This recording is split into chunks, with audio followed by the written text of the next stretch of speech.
Siz bilan Life of a Diplomat dasturi va men boshlovchi Aynur Imang'ali. Bugungi mehmonimiz qachonlardir astronomiya bilan shug'ullangan, ammo yuz berayotgan voqealarga va tashqi siyosatga qiziqish uni oxir-oqibat diplomatiyaga olib kelgan. Hozir u odamlar orasidagi aloqalarga katta e'tibor bergan holda Markaziy Osiyoda o'z mamlakatini taqdim etadi. Bugun biz bilan Niderlandiya qirolligining Qozog'istondagi elchisi Nikos Hermers. Boshladik.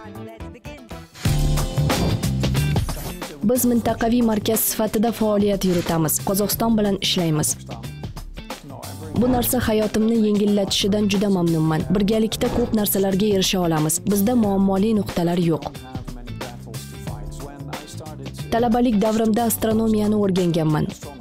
Har safar Niderlandiyaga qaytib borganimda yulduzlarni kuzataman. Shunday hobbiyim bor.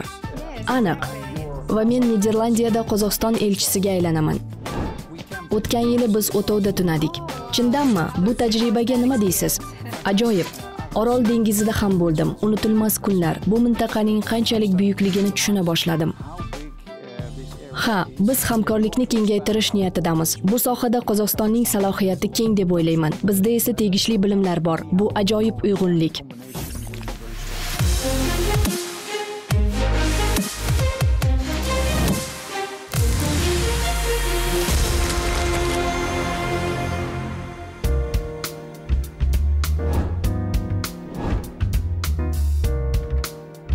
Salom janob elchi. Salom, xush kelibsiz. Katta rahmat. Sizni ko'rganimdan xursandman. Life of a Diplomat dasturiga xush kelibsiz. Oldinda qiziqarli suhbat kutayotganiga ishonchim komil.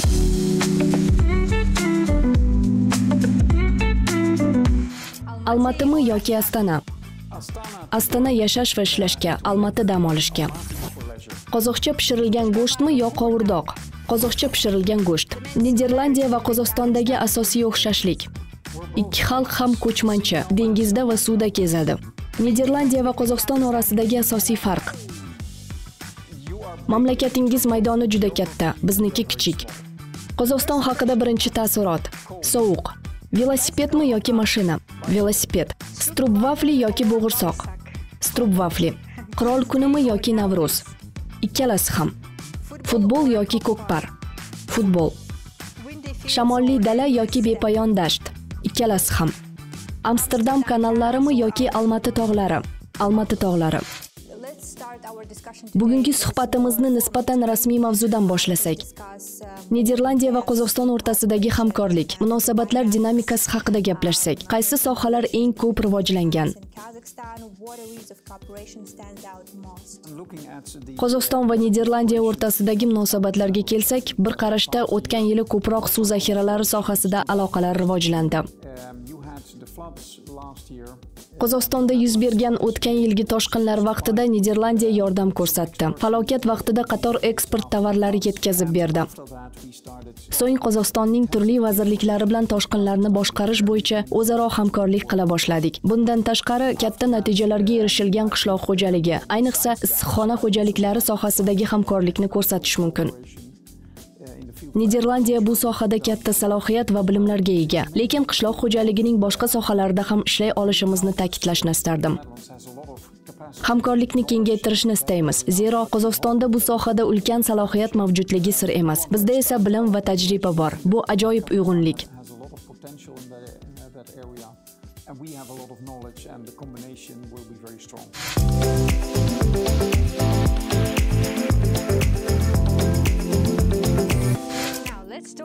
Endi esa Qozog'iston va siz bu yerda ko'rishga ulgurgan narsalarga o'tsak. Qaysi joylarda bo'ldingiz? Nimalar e'tiboringizni jalb qildi? Avvalo, hali hammasini ko'rishga muvaffaq bo'lmaganimni aytishni istardim. Hali vaqt yetarli. Mening vatanimga nisbatan yurtingiz bepoyon. Qozog'istonning har bir viloyati Niderlandiya hududidan 5 marta katta. To'g'ri, tushunaman. Bu esa hamma narsani ko'ra olish uchun ko'proq sayr qilish va uchishni talab etadi. Aynan shunday qilmoqchiman. Ba'zi yerlarni ko'rdim: Atrofni, Aqtovni, Aqto'be va Qo'stanayni. Demak, g'arbni to'la ko'ribsiz. Faqat g'arb emas, kelasi haftada Turkistonga boraman. Ajoyib, albatta arzugulik ish. Sizga yoqishiga ishonaman. O'tgan yili Yevropa Ittifoqining boshqa elchilari bilan birga Qizil O'rda va Orol dengizini kezgandik. Betakror sayohatni Tashqi ishlar vazirligi tashkil qildi. O'shanda bu viloyat naqadar kengligini, ofatning ta'siri, turli oqibatlari qanchalik kattaligini his qilganman. Va yana ushbu mintaqa va mamlakat uchun suv zaxiralarini boshqarish naqadar muhimligini ham. Ushbu yozda biz sharqiy va shimoliy sharqiy mintaqa bilan tanishish uchun 6 oyga uchamiz. Ajoyib, juda chiroyli joylar. Ha, biz mintaqa chiroyli ekanligini eshitdik. Yana bir g'arbga borish, G'arbiy Qozog'istonning kimsasiz joylarini ko'rish rejalashtirilgan. Janub, Chimkent va boshqa shaharlar hamda albatta Almaty mo'ljallangan. U yerda bir necha marta bo'lganman, ammo yana borib ko'rmagan narsalarimni ko'rishni istardim. Ha, Qozog'iston juda katta davlat. Siz tilga olgan har bir shaharning o'z tarovati bor. Ushbu hamda boshqa sabablar tufayli ular bir-biridan farq qiladi. Qaysi sayohatingiz sizda eng katta taassurot qoldirdi? Qaysi birini eng yaxshi eslab qolgansiz? Hozircha menimcha Qizil O'rda viloyati. Nega? Jumladan Orol shahri. U yerga borganimda muzeyni, ushbu falokatdan jabrlangan odamlarni ko'rdim. Ularning hayoti ostin-ustun bo'lib ketgan. Lekin ayni vaqtda ular omon qolishgan, o'zlarida borini qadrlashga intiladi.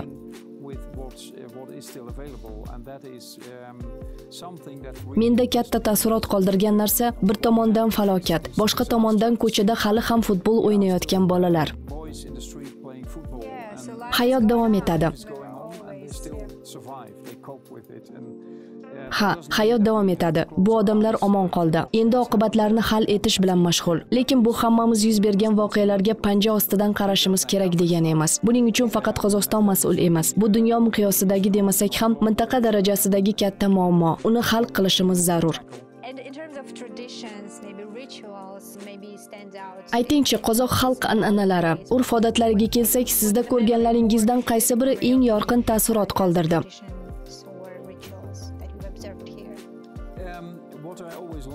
Menga milliy raqslar, musiqa, eng muhimi mehmondo'stligingiz juda yoqdi. Sizda qandaydir tadbir o'tkazilayotganida, uning bayramona o'tishi uchun butun ko'cha jipslashadi, o'tovlar qo'yadi. Bu narsa aynan Qozog'istonga xos bo'lgan o'ziga xos jihat. Men bu jarayonni kuzatish va uning bir qismiga aylanish imkoniyatini qadrlayman. 1,5 yil ichida boy madaniyatning hamma jihatlarini o'rganishga ulgurmadim. Bu ish davom etyapti. Yana o'rganishdan umidvorman. Siz bayram tadbirlarida qatnashdingizmi? Albatta, o'tgan yili o'tovlarda tunadik. Chindanmi? Bu tajribaga nima deysiz? Fantastika. Ayniqsa bugungidek havo ajoyib, quyoshli, kechasi osmon ochiq bo'lsa, o'tov tomini ochib, yulduzlarni tomosha qilish mumkin. Siz yulduz sanashni yaxshi ko'rasiz-da?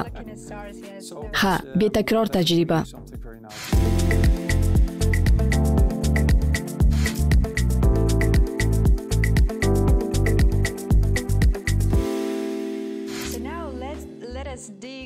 Endi shaxsan siz haqingizda gaplashsak.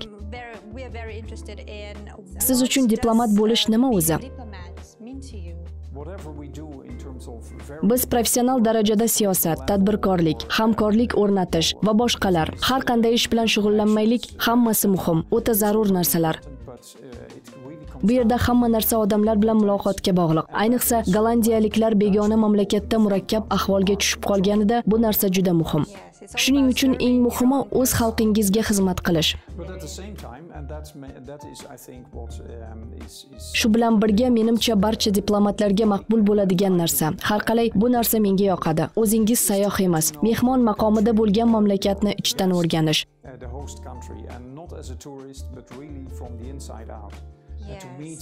Chuqurroq bilish uchun. Ha, yana turli odamlar bilan uchrashish, boshqalar, ayniqsa sayyohlar boravermaydigan joylarga tashrif buyurish. Ehtimol xalqaro hayot mavjudliklariga qiziqavermaydigan odamlar bilan tanishish. Bu esa muhitga chuqurroq kirish, mamlakat bilan aloqa bog'lash uchun kerak. Menimcha diplomat bo'lish juda maroqli ish. Ikki davlat odamlari biznesi va iqtisodiyotini o'zaro bog'lash, xalqlarni bir-biriga professional va shaxsiy darajada tanishtirish degani.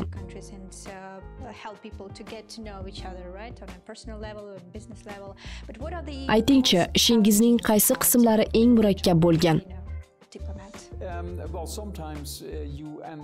Diplomatlik ishi ba'zida nozik muammolarni hal qilishdan iborat bo'ladi. Murakkab vaziyatga tushib qolishingiz mumkin. Masalan, mamlakatimizning tutgan mavqei biror masalada kutib oluvchi davlat mavqeining ziddiga aylanishi mumkin. Hukumat hatto xalq bilan murakkab munozaralar olib borishga to'g'ri keladi. Bu esa ishni qiyinlashtiradi. Yoki, masalan, ba'zida davlatingiz sizning shaxsiy fikringizga mos bo'lmagan shakldagi mavqeini egallashi, siyosat yuritishi mumkin. Lekin siz sodiq davlat xizmatchisi bo'lib qolaverasiz. Davlatingiz talab qilganidek ish tutasiz. Shunday holatlar ko'p bo'lmasa ham yuz berib turadi. Ha, tushunarli. Baxtimizga davlatlarimiz o'rtasidagi munosabatlarda bunday ziddiyatlar yo'q.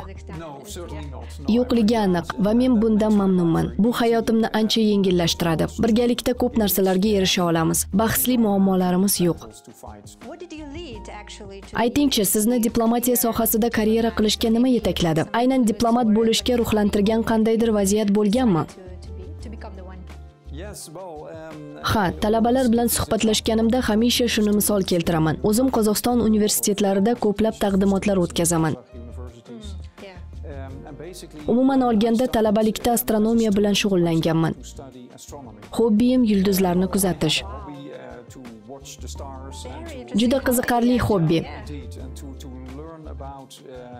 Men somon yo'lini, turli galaktikalarni, qora tuynuk va boshqa qiziqarli mavzularni o'rganganman.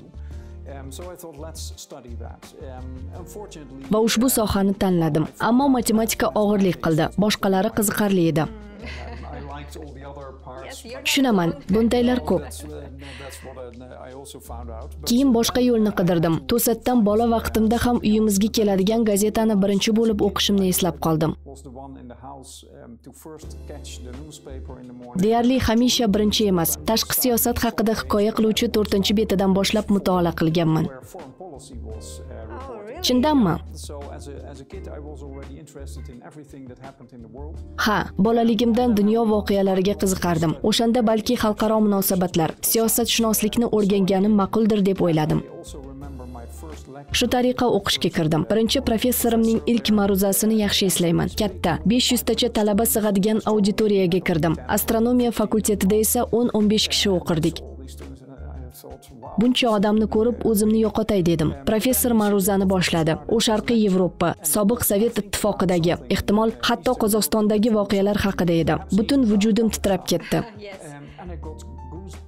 Chunki u shu kuni tongda men gazetada o'qigan voqealarni tahlil qilayotgandi. O'shanda aynan men istagan joy deb o'ylaganman. Davlatlar orasidagi munosabatlarda odamlarning o'zaro aloqalari juda muhim. Hukumat sifatida ko'p narsani aytishimiz mumkin, ammo aloqalarni yo'lga qo'yadigan odamlar bo'lmasa, muloqot bekor ketadi. Odamlar orasida aloqa bog'langanidan keyin esa biznes hamkorlik qilishga kirishadi. Biznes o'rtasida aloqa yaxshi rivojlansa, mamlakat hukumatlari orasidagi aloqalar muhim ahamiyatga ega bo'ladi.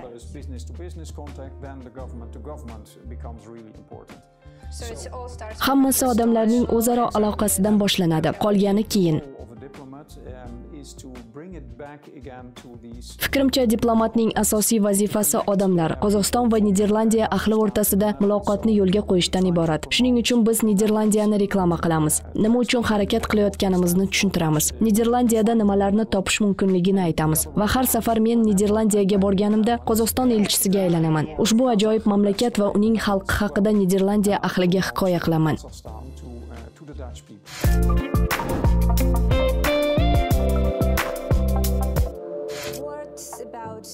Keling, savdo va iqtisodiyot, eksport va import statistikasi haqida gaplashaylik. Bu borada ishlar qanday?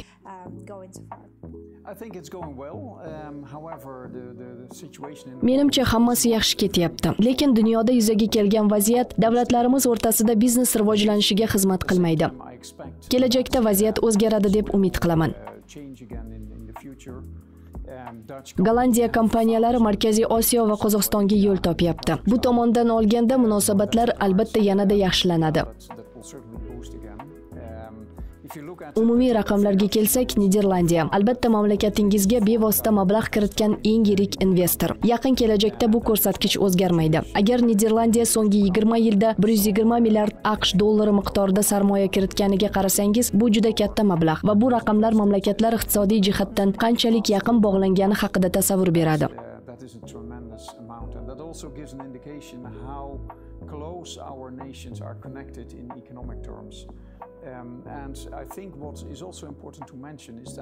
Menimcha bu yerda investitsiya bilan savdo boshqa narsa ekanligini unutmaslik kerak. Lekin menimcha ularni uyg'unlashtirish kerak. Gollandiya kompaniyalari shunchaki mahsulotini sotib qaytib ketishni emas, bozorni o'rganish va uning bir qismiga aylanishni istaydi. Hukumatingiz bilan bu masalada ham ish olib boryapmiz. Biz Golland kompaniyalari Qozog'iston bozoriga sarmoya kiritishi, uning bir qismiga aylanishi uchun yo'l izlayapmiz.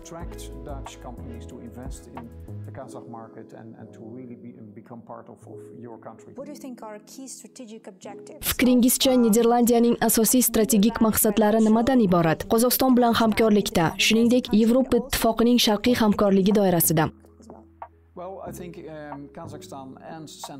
Menimcha Qozog'iston va Markaziy Osiyo Yevropaning asosiy hamkorlaridan. Bu dunyoning juda muhim nuqtasi. Biz Qozog'iston va Markaziy Osiyo bilan aloqalarimizni mustahkamlay olamiz deb o'ylayman. Va bu Qozog'istonning ko'p vektorli siyosat yuritishiga yordam beradi deb o'ylayman. Bu juda muhim. Biz Yevropa ittifoqi va Markaziy Osiyo o'rtasida muloqot dinamikasi ortib borayotganini ko'ryapmiz. Mintaqada ikki tomon siyosatchilari ishtirokida yirik voqealar yuz berayotgani kuzatilmoqda. Shunga ko'ra Niderlandiya va Yevropa ittifoqi mintaqa bilan qay tarzda o'zaro aloqalarni rivojlantirish haqida so'ramoqchiman.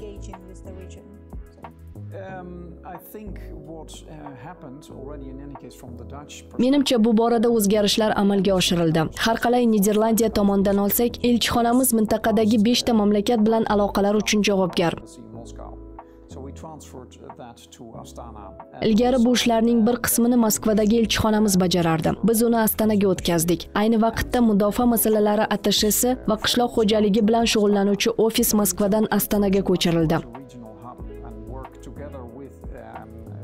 Bular hammasi bizning ko'proq mintaqaviy markaz sifatida. Niderlandiya va Markaziy Osiyo aloqalari doirasida Qozog'iston hamda boshqa 4 davlat bilan birga ishlashimizni ko'rsatadi. Biz mintaqangizda faol rivojlanish alomatlarini ko'ramiz. 5 ta davlat birgalikda ishlayotgan hududda tobora ko'proq tashabbuslar ro'yobga chiqarilyapti. Biz bunga hissa qo'sha olamiz deb o'ylayman. Yevropa ittifoqi ham shunday. Bizning nuqtai nazarimizga ko'ra bu narsani Gaagada ham, Bryusselda ham ilgari suramiz.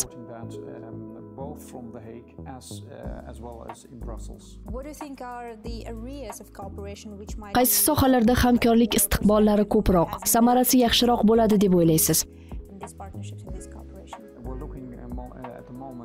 Shu kunlarda hayotiy muhim xomashyoni ko'rib chiqyapmiz. U Qozog'iston va O'zbekistonda yetarli.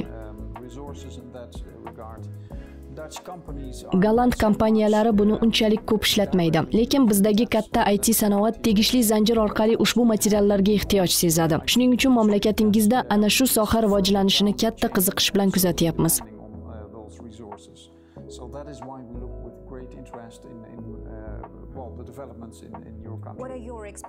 Bu muloqot rivojida nimalar kutilyapti? Zaxiralar, mahsulot hajmi yetarli. Menimcha Yevropa nuqtai nazari bilan qarasak, ana shu zaxiralarga qanday yetib borish mumkinligini o'ylayapmiz. Mamlakatingiz bilan birga bozorni o'rgandik. Hozir esa Qozog'iston kompaniyalari bilan kelgusi faoliyatni o'rganish uchun Golland kompaniyalarini safarbar qilish o'ylangan.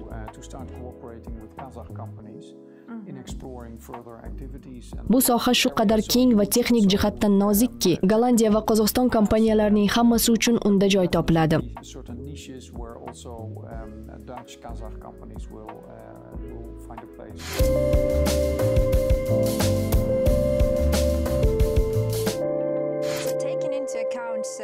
Sizning mamlakatimizdagi faoliyatingiz, tajribangiz katta ekanligiga shubha yo'q. Qozog'iston va Markaziy Osiyoni chuqur o'rganyapsiz. Shundan kelib chiqqan holda mamlakat va mintaqa xalqiga nima degan bo'lardingiz? Ta'kidlashni istardim-ki, Qozog'iston benihoya chiroyli mamlakat. O'z yeringizni ehtiyot qiling, seving va hurmat qiling. Kichik bir namuna keltirmoqchiman. O'tgan dam olish kunlari rafiqam o'zi tashkil qilgan Like Minded Foundation jamg'armasi bilan birga Astana shahri hududidagi ko'lga bordim. O'tgan yili bu ko'lga flamingolar uchib kelgan ekan. Juda chiroyli joylar. Ko'ngillilar bilan birga keng ko'lamli hududda tozalash ishlarini amalga oshirdik. Ushbu namuna birlashish va o'z yerimizga g'amxo'rlik qilish qanchalik muhimligini ko'rsatadi. Qozog'iston betakror tabiatga ega zamin. Uni ehtiyot qilishingizni chin dildan tilayman. Biz esa bu borada sizga har tomonlama yordam berishga tayyormiz. Lekin oxir-oqibat hamma narsa o'zingizga, qanday fikrlashingiz, qanday harakat qilishingizga bog'liq.